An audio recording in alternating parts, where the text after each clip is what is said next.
யாழ் மாநகர சபையின் முதன்மை வேட்பாளராக போட்டியிடும் சுந்தரமூர்த்தி கபிலன் வேட்புமனுவை தாக்கல் செய்த போது அவர் வழங்கிய முகவரி போலியானது எனவும் அவர் யாழ் மாநகர சபைக்கு போட்டியிட அடிப்படை தகுதியற்றவர் எனவும் தெரிவிக்கப்பட்டு சமூக ஊடகங்களில் சில தகவல்கள் பகிரப்பட்டு வருகின்றமையை எம்மால் காண முடிந்தது.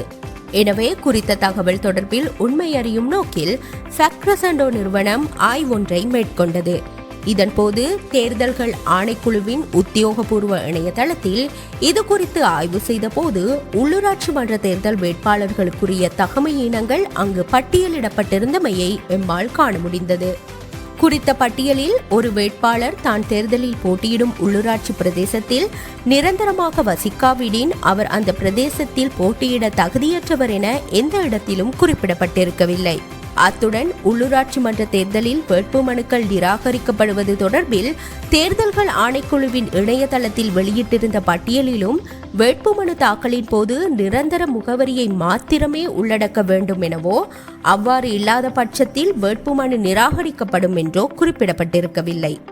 மேலும் நாம் இது தொடர்பில் தேர்தல்கள் ஆணைக்குழுவுடன் தொடர்பு கொண்டு வினவிய போது உள்ளூராட்சி மன்ற தேர்தலில் போட்டியிடும் ஒருவர் அவர் போட்டியிடும் உள்ளூராட்சி பிரதேசத்தில் நிரந்தர பதிவை கொண்டிருக்க வேண்டும் என உள்ளூர் அதிகார சபைகள் தேர்தல்கள் கட்டளை சட்டத்தில் தெரிவிக்கப்பட்டிருந்தாலும் ஒரு வேட்பாளர் தனது நிரந்தர முகவரியை குறிப்பிடாமல் தற்போது வசிக்கும் முகவரியை வேட்புமனுவில் குறிப்பிடுவாராயின் அதற்காக வேட்புமனுக்கள் நிராகரிக்கப்பட மாட்டாது என சுட்டிக்காட்டினர்.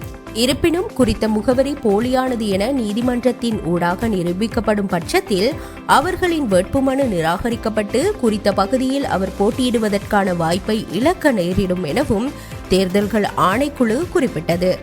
நாம் சுந்தரமூர்த்தி கபிலனை தொடர்பு கொண்டு வினவிய போது தான் கடந்த 2024 ஆண்டு ஆரம்பத்திலிருந்து அரியாலையில் அமைந்துள்ள தேசிய மக்கள் சக்தியின் யாழ் மாவட்ட பிரதான அலுவலகத்திலேயே வசித்து வருவதாக குறிப்பிட்டார்.